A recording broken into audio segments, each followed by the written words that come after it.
할렐루야. 우리 참 좋은 가족들, 오늘 9월 세 번째 주일 아주 멋지고 또 화창하고 날씨가 너무 좋은데요. 이러한 아름다운 9월 아침에 하나님을 예배하는 우리 참 좋은 가족 모두에게 하나님께서 큰 은혜 주시기를 바라겠습니다. 가정에서 예배하고 있는 우리 성도님들, 온라인 예배도 예배입니다. 예배라는 그 사실을 우리가 인식한다면 우리의 예배 자세, 우리의 예배 마음가짐 이것이 다 정해지겠죠. 아무쪼록 오늘 신령과 진정으로 공간은 다르지만 하나님을 예배하는 이 시간, 하나님이 성령으로 예배하는 사람들에게 또 예배하는 그 장소에 임재하실 줄 믿습니다. 오늘 저는 계속해서 이스라엘 백성들의 광야 여정을 가지고 지난주에 이어서 오늘도 말씀을 함께 나누겠습니다. 오늘은 출애굽기서 15장 말씀인데요. 오늘은 인생의 마라에서 이런 제목으로 여러분과 함께 은혜를 나누고자 합니다. 마라라는 말은 쓰다, 괴롭다 이런 뜻이죠. 우리가 룻기서를 읽어보면 주전 1010년경에 베들레헴 땅에 큰 흉년이 들자 그 베들레헴에 머물러 살고 대대로 살던 그 나오미의 가족 엘리멜렉의 가족이 그 나오미가 남편을 따라서 그리고 두 아들을 데리고 지금의 요르단 땅인 그 베들레헴에서 요르단 지금 현재 요르단의 모압 땅으로 이주를 합니다. 아마 그곳에는 흉년이 들지 않았던 것 같습니다. 가서 금방 올라온다고 생각을 했지만 이주하다 보니까 10년이라는 세월이 지났는데요.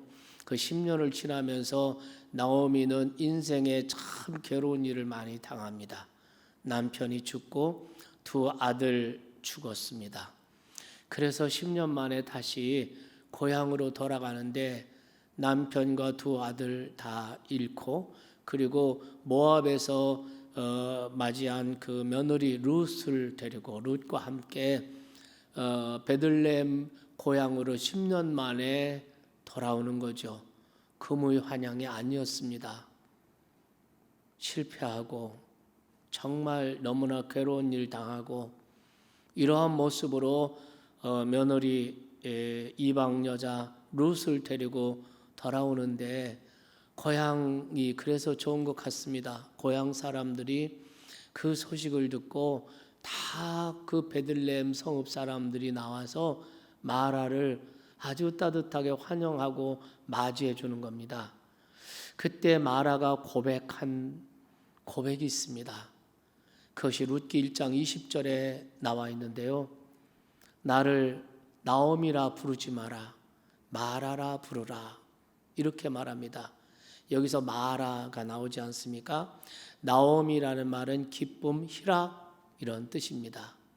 그런데 이제 나를 나오미라 부르지 마세요. 저를 이제부터 마라라 부르세요. 쓰다, 괴롭다 이런 뜻이죠.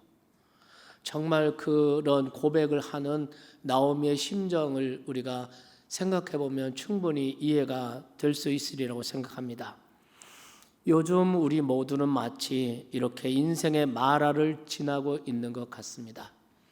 코로나 상황이 길어지면서 우리의 몸도 마음도 그리고 우리의 생활까지 자영업을 하든 직장 생활을 하든 전업주부이든 노인이든 청년이든 정말 이 괴로움과 고통이 점점 심해지고 있는 것 같습니다. 우리가 이렇게 쓰디쓴 마라의 고통을 지나고 있는 거죠. 여러분, 행복은 단명하다 이런 말이 있는 거 아시죠? 이것은 이 세상살이에서 행복은 그리 오래 가지 못한다는 것입니다. 이스라엘 백성들, 약속의 땅을 향하여 가는 이스라엘 백성들의 광야 여정도 그랬습니다. 아마도 이스라엘 백성들의 광야 여정에서 그들이 맛본 행복의 절정감은 아마도 그 갈라진 바다를 지날 때가 아닌가 이렇게 생각합니다. 진퇴양난의 절망 앞에 섰던 그들에게 상상할 수 없는 기적이 일어난 거죠.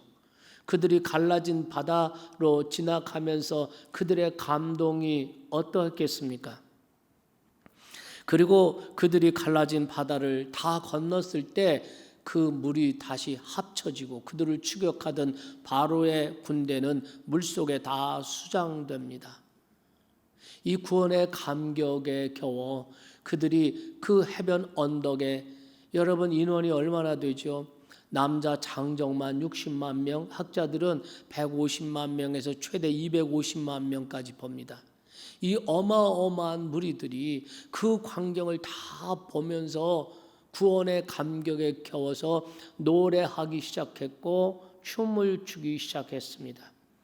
오늘 우리가 읽은 15장 말씀 1절 말씀에 보면은 그들이 이 15장이 노래로 시작되고 15장 전체가 노래고 찬송인 것입니다.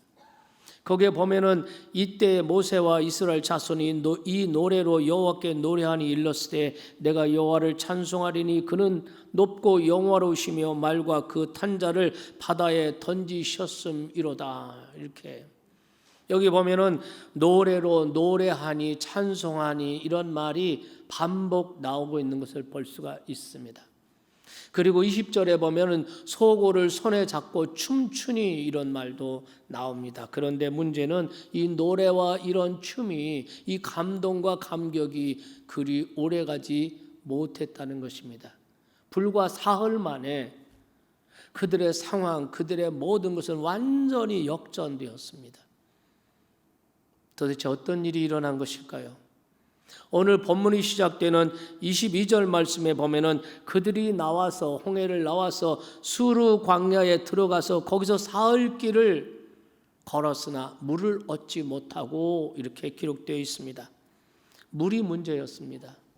여러분 사막길을 여행하는데 최소 150만 명 이상 그들의 가축까지 하면은 상상할 수 없는 이 많은 사람들이 사막길을 여행할 때 그들의 절박한 필요가 무엇입니까? 물입니다. 그런데 사흘 동안 마실 물을 찾지 못하고 헤맨 것입니다. 그들의 그 타는 목마른 그 고통을 상상하실 수 있죠. 마침내 백성들의 원망이 시작됩니다. 지도자 모세를 원망하고 하나님을 원망하고 그들 자신의 처지를 또 원망했을 것입니다.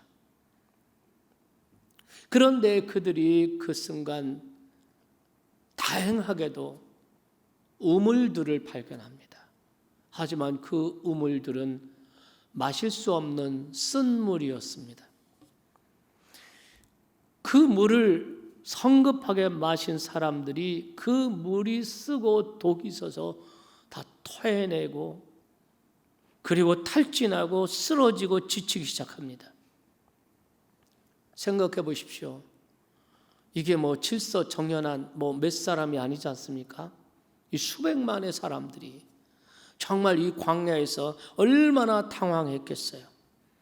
진퇴양난의 홍해 앞에서 기적으로 겨우 건넜는데 건너자마자 수르 광야 물 없어서 사흘을 헤맸고 또 물을 만나고 우물을 만났는데 그 물이 써서 마실 수 없는데 너무나 목말라 보니까 그 물을 성급하게 마셔서 다 탈이 나고 병이 나고 누워있고 쓰러지고 그들이 다 지쳐서 광야에 주저앉아서 그들이 어떤 탄식을 했겠습니까? 이 광야 곳곳이 고통이로구나. 광야 길 곳곳에 이런 고통이 숨어 있구나 라는 탄식이 아니었을까요? 이러한 이스라엘 백성들에게 괴로움과 고통의 경험을 안겨준 곳이 바로 마라라고 하는 곳이었습니다.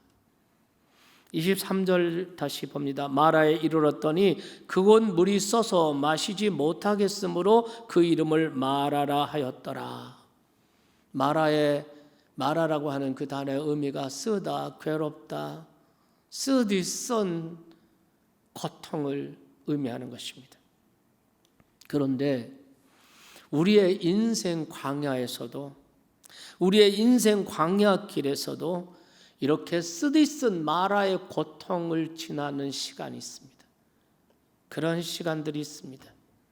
사실 인생길 도처에 마라의 고통이 놓여 있는 것이 사실입니다.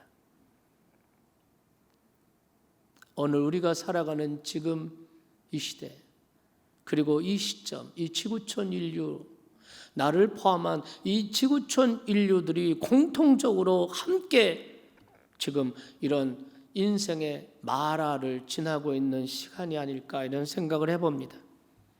이렇게 마라의 고통의 기간을 지날 때, 인생의 여정에서 마라의 고통, 이 괴로운 시간을 만날 때 하나님을 믿는 저와 여러분이 할 일은 무엇인가? 저는 오늘 이 마라의 사건을 통해서 교훈을 받고자 합니다. 첫째는 하나님께 부르짖어 기도해야 합니다. 지난 주간에 비대면 신방을 하면서 한 형제님, 한 집사님이 성경을 엄청 많이 읽으셨어요. 지난 한 주간 동안. 그런데 그 성경을 많이 읽게 된 것이 회사에 나가도 회사에 일이 없어서 아무것도 할 일이 없다는 거예요. 얼마나 힘드실까? 그 힘든 시간에 그 집사님은 성경을 읽으면서 믿음의 끈을 놓지 않으려고, 희망을 놓지 않으려고 말씀을 읽으면서 기도하시는 이런 말씀을 듣고 정말 마음이 참 많이 아프고, 또 정말 우리가 이럴 때에 우리가 할 수 있는 이 기도밖에 더 있을까? 주일학교 교사를 하시는 분인데 주일학교 아이들 생각하면 그냥 답답하다는 거예요. 아무런 방법이 없어. 아이들이 무너지고 있는데 어떻게 할 도리가 없어요. 이럴 때 우리가 할 수 있는 게 뭐겠습니까? 기도밖에 더 있습니까? 그런데 우리가 전능하신 하나님을 믿는다면, 기도의 능력을 믿는다면 또 기도보다 더 위대한 일이 어디 있겠습니까? 기도보다 더 생산적이고 파워 있는 일이 어디 있겠습니까? 우리가 지금은 기도할 때입니다. 마라의 선물을 만났을 때 그들은 하나님께 부르짖어 기도했습니다. 하지만 이 기도는 백성에게서 시작된 기도는 아니었습니다. 백성들이 먼저 한 일은 원망이었습니다. 여러분 24절 말씀 보면은 백성이 모세에게 원망하여 이르되 우리에게 마실 물이 없다 하매 이렇게 되어 있습니다. 그런데 모세는 어떻게 했습니까? 25절 다음 절에 보면 모세가 여호와께 부르짖었더니 그랬습니다. 백성은 원망했고 모세는 기도했습니다.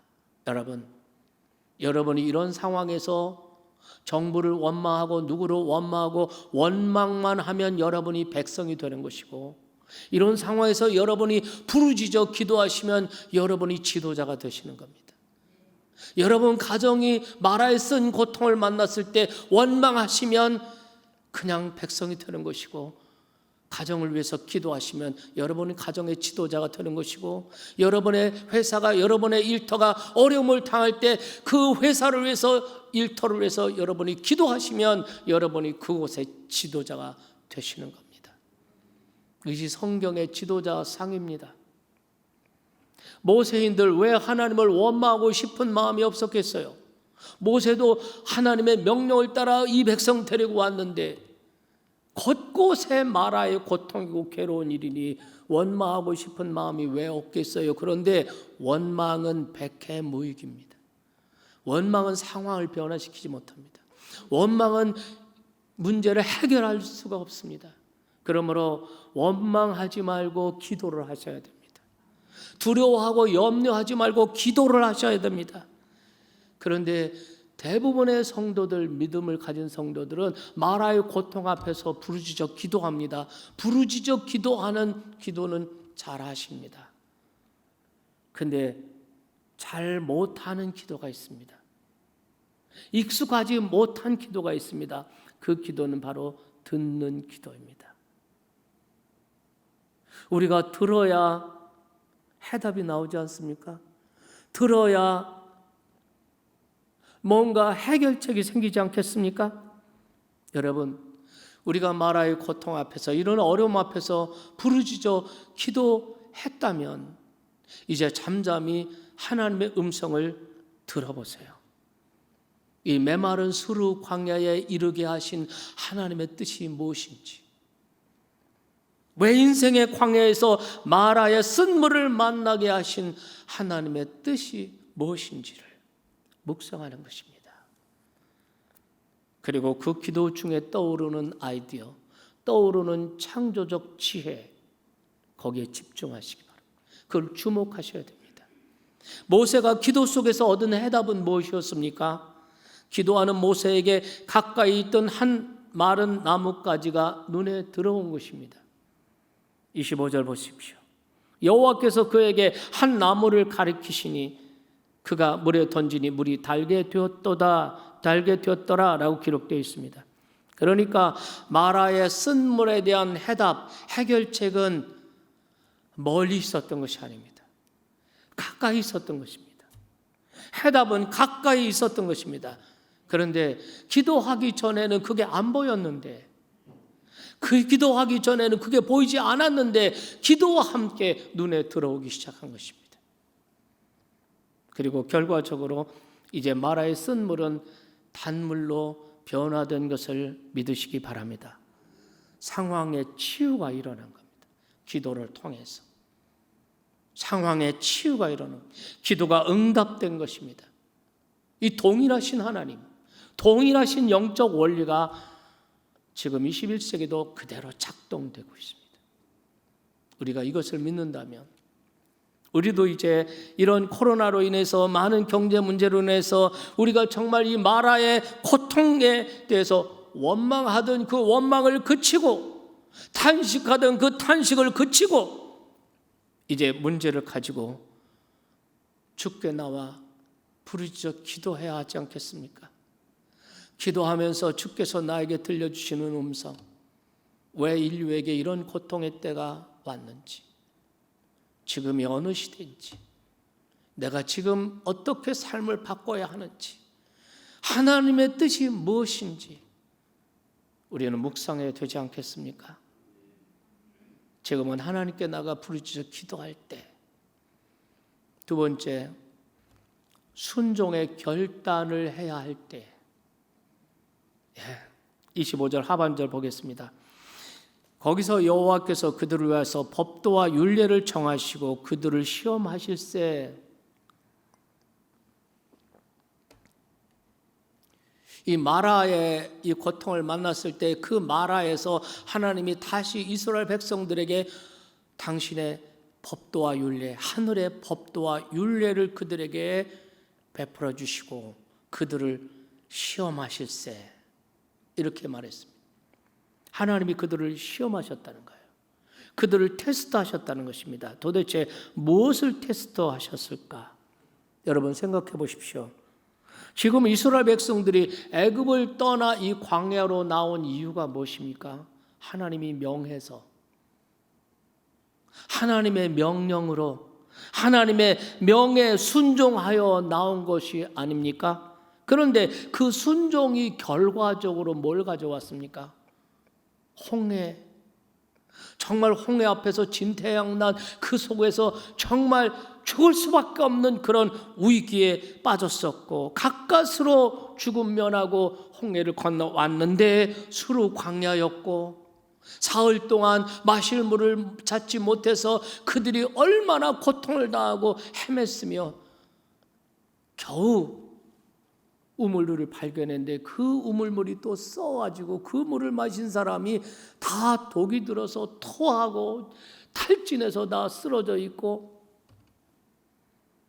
자연히 이들에게 어떤 생각이 났겠습니까? 하나님의 명을 순종해 봤자 별로구나, 하나님의 명령을 따라 순종했는데 이게 뭘까? 이런 생각이 자연히 그들에게 들지 않았겠습니까? 그래서 이 마라의 경험은 이스라엘 백성들에 대한 하나님의 테스트였습니다. 25절 마지막 대목에 보면은 그들을 시험하실세라고 나옵니다. 이 시험의 과제가 무엇이었을까요? 순종의 길에서 어려움을 당할 때, 순종의 길에서 어려움을 당하고 고통을 당할 때도 변함없이 순종하라는 것입니다. 순종하다가 어려움이 오면 주저앉아 원망하지 말고, 흔들리지 말고, 포기하지 말고 변함없이 순종하라는 것입니다. 그러면 나 여호와가 너를 책임져 주겠다는 거예요. 하나님은 자기 백성들에게 순종을 보기를 원하신 거예요. 자기 백성들이 마라의 고통 앞에서 순종의 결단을 하기를 하나님은 원하셨던 것입니다. 여러분, 시험은 왜 주어집니까? 우리가 학창시절 시험을 좋아하신 분이 계실까요? 없어요. 그렇다고 시험이 필요 없다고 감히 주장할 사람이 있습니까? 그런 사람도 없어요. 그렇다면 우리는 두 가지에 동의한 겁니다. 시험은 아무도 좋아하지 않는다는 것.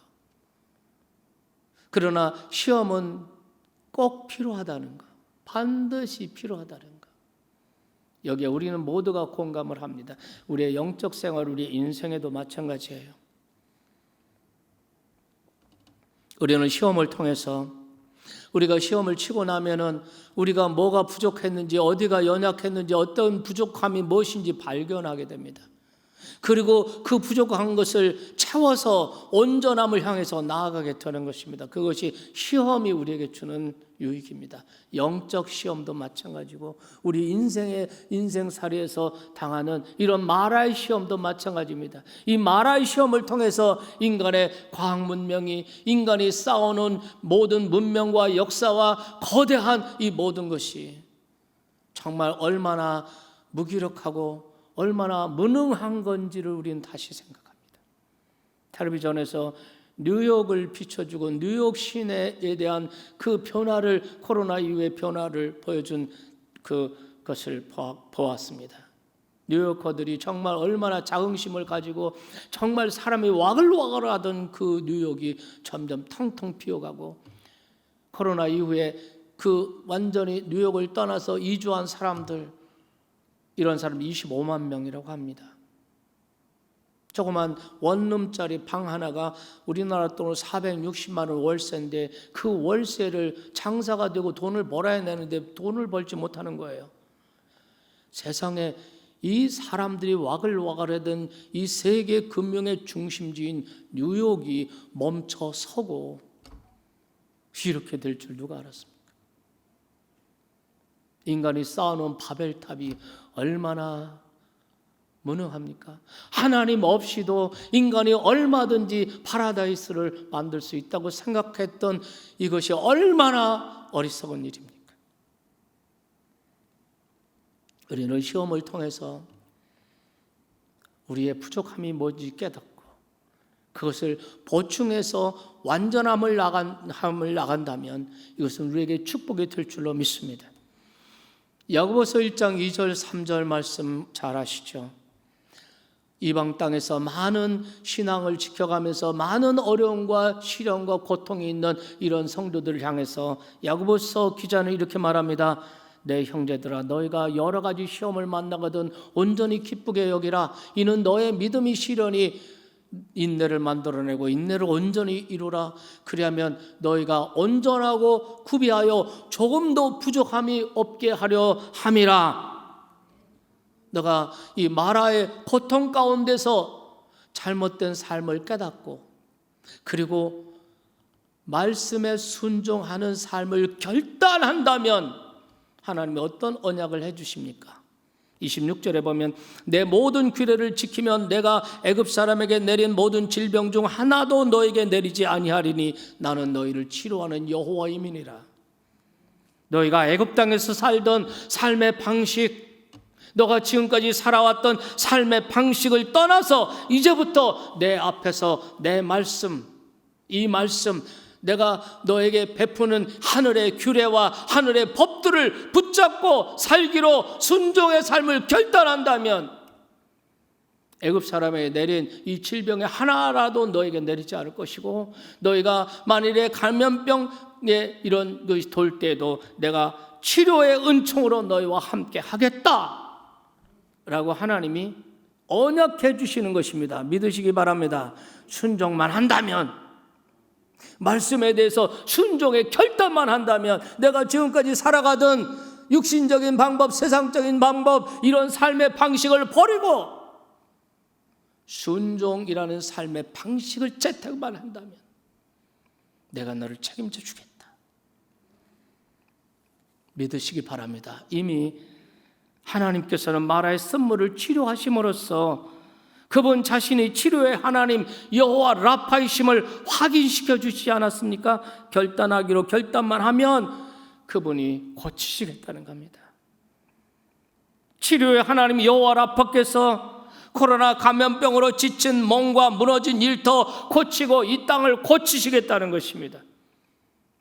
특별히 이 땅에서 하나님의 백성으로 일컬음 받고 있는 저와 여러분이 악한 길에서 떠나 겸비하게 하나님을 구하며 말씀에 순종하는 삶으로, 순종의 삶으로 결단만 하면 하나님이 이 땅을 고치시겠다는 거예요. 이 땅에서, 이 세상에서 교회는 다시 정교하게 하나님이 세워주실 줄 믿습니다. 여러분, 경제 문제도 그렇습니다. 우리가 주전 400년경 말라기 시대 이스라엘 백성들이 11조를 떼먹고 11조를 무시하고 11조를 도둑질함으로써 나라 경제가 파탄나고 가정 경제가 무너질 그때 주신 주님의 말씀을 기억하십니까? 말라기 3장 10절 말씀이죠. 만군의 여호와가 말하노라. 너의 곧 온 나라가 나의 것을 도둑질하였느니라. 그러므로 돌이켜 너의 온전한 11조를 창고에 들여 나의 집에 양식이 있게 하고 그것으로 나를 시험하여 내가 하늘 문을 열고 쌓을 곳이 없도록 붙지 아니하나 보라. 그리고 쭉 내려가서 하나님이 인장을 딱 찍으십니다. 만군의 여호와의 말이니라. 하나님의 권위로 말씀합니다.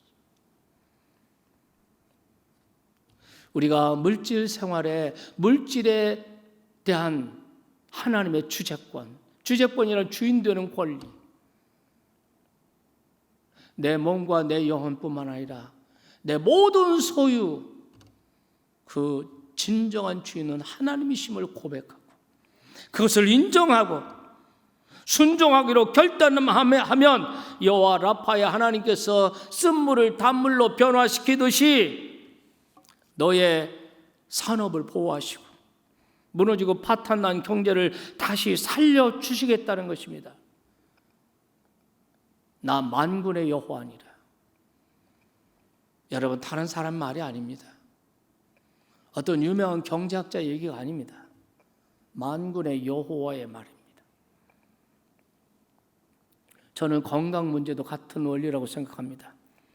우리가 보약을 챙기는 것도 중요하고 운동을 규칙적으로 열심히 하는 것도 참 중요합니다. 그런데 더 중요한 것은 성경의 가르침을 따라 순종의 삶을 살기로 결단하는 것이 중요합니다.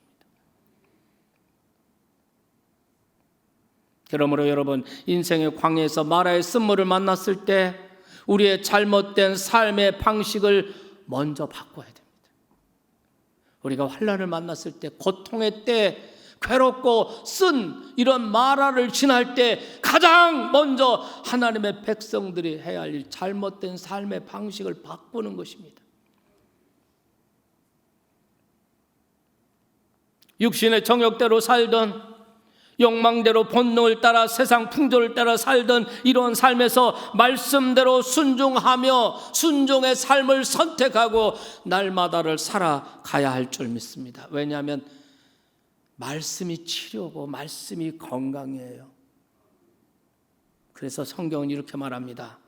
잠언서 3장 1절에 보면은 내 아들아, 나의 법을 잊어버리지 말고 내 마음으로 나의 명령을 지켜라. 그리고 이어지는 8절 기억하십니까? 이것이 내 몸에 양약이 되어 내 골수를 윤택하게 하리라. 삶의 방식을 바꾸라는 것입니다. 여러분, 순종은 그리스도인의 삶의 방식이 순종이어야 돼요.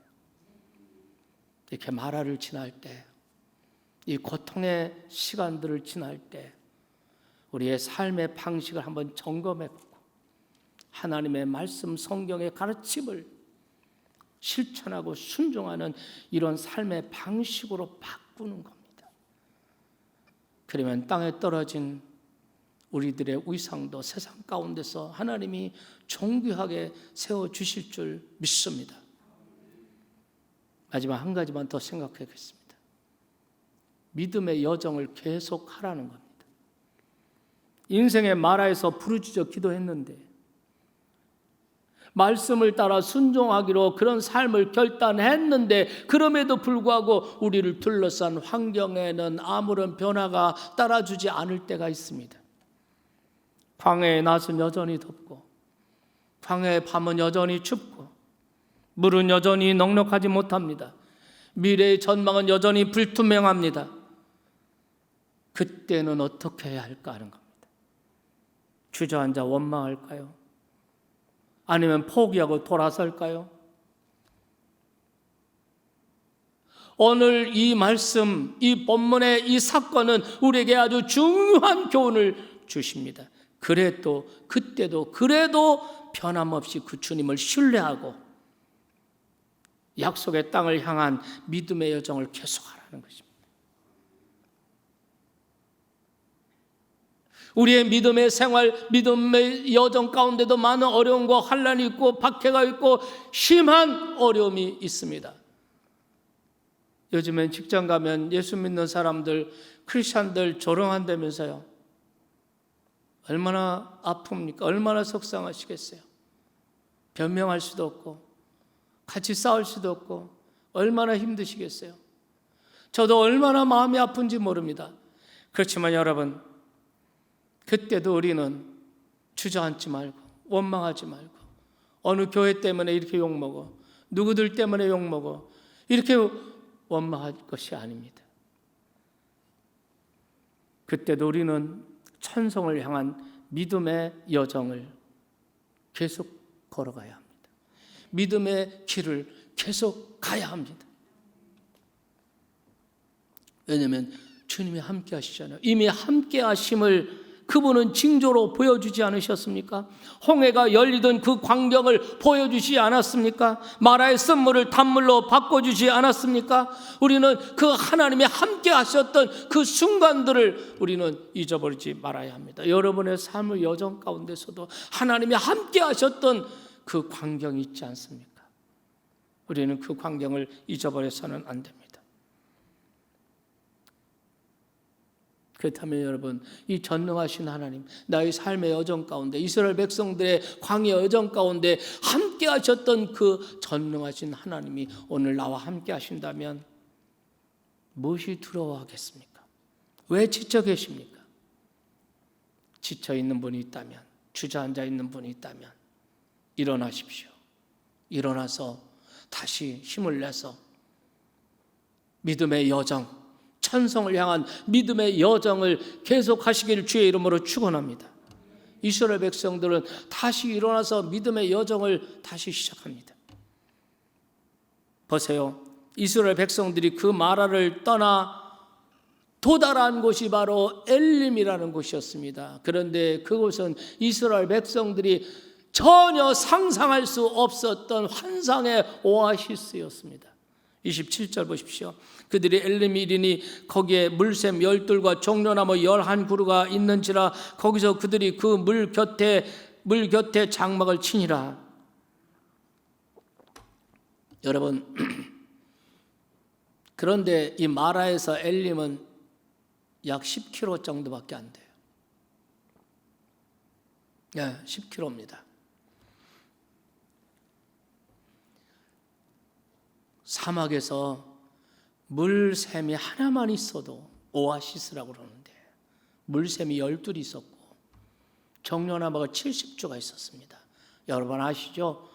70이라는 숫자, 12이라는 숫자, 이거는 거의 완전수 이렇게 성경에서는 사용하는 숫자들입니다. 완전한 환상의 오아시스가 불과 10km 앞에 있었던 것입니다. 그런데 조금 전 마라에서 그들은 원망했습니다. 그들은 불평했습니다. 그들은 낙심했습니다. 왜 그랬죠? 단순합니다. 엘림이 보이지 않았기 때문입니다. 그러므로 여러분, 우리가 여기서 꼭 기억할 중요한 진리가 하나 있습니다. 엘림이 보이지 않아도 엘림은 우리를 위하여 예비되어 있다는 것. 우리는 몰랐어도 하나님은 이미 엘림을 아시고 우리를 그리로 인도하신다는 것. 그리고 또 하나 있습니다. 엘림은 반드시 마라를 지나고 마라를 통과해서 엘림이 있다는 것. 고통에 쓴 마라의 고통, 마라의 괴로움, 그 너머에 그것을 지나면 반드시 우리 눈에 보이지 않지만 우리를 위해서 마라가 예비되어 있다는, 엘림이 예비되어 있다는 것. 그래서 여러분, 욥은 고난의 한복판에서 그렇게 고백한 거예요. 지난주 설교에서도 욥의 고백을 여러분과 함께 나눴습니다. 욥기서 23장 10절입니다. 그러나 내가 가는 길을 그가 아시나니 나를 단련하신 후에는 나를 순금같이 되어 나오게 하시리라. 믿으십니까? 여러분, 로마서 8장 18절에 환난과 박해와 많은 어려움 가운데 있는 성도들을 이렇게 사도 바울이 위로하고 격려하죠. 현재의 고난은 장차 나타날 영광과 좋게 비교할 수 없다. 여기서도 고난이 앞이에요. 마라를 통과해야 엘림에 이를 수 있다는 것. 엘림이 보이지 않지만 엘림은 우리를 위하여 예비되어 있다는 것. 우리는 모르지만, 우리는 보이지 않지만 하나님은 보시고 하나님은 아시고 우리를 그리로 인도하신다는 것. 우리가 여기서 누굽니까? 아무나가 아니라 하나님의 백성들. 하나님의 백성들. 하나님만 바라보고 하나님을 의지하고 하나님 말씀을 따라서 삶의 터전을 버리고 광야로 따라 나왔던 하나님의 백성들.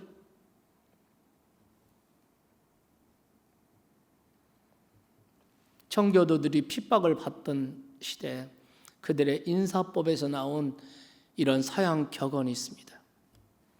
언젠가 설교 때 제가 이 말씀했는데요. 가장 좋은 것은 아직 오지 않았다. 가장 좋은 것은 아직 오지 않았다. 여러분, 요즘 삶이 힘드십니까? 지쳐 계십니까? 오늘 아침 자신에게 이렇게 외쳐보십시오. 가장 좋은 것은 내 인생에서 아직 오지 않았다. 여러분, 주변에서 고통받고 삶을 버거워하고 힘들어하는 그런 이웃이, 그런 친구들이 보이십니까? 그러면 조용히 다가가서 그에게 이렇게 말해 주십시오.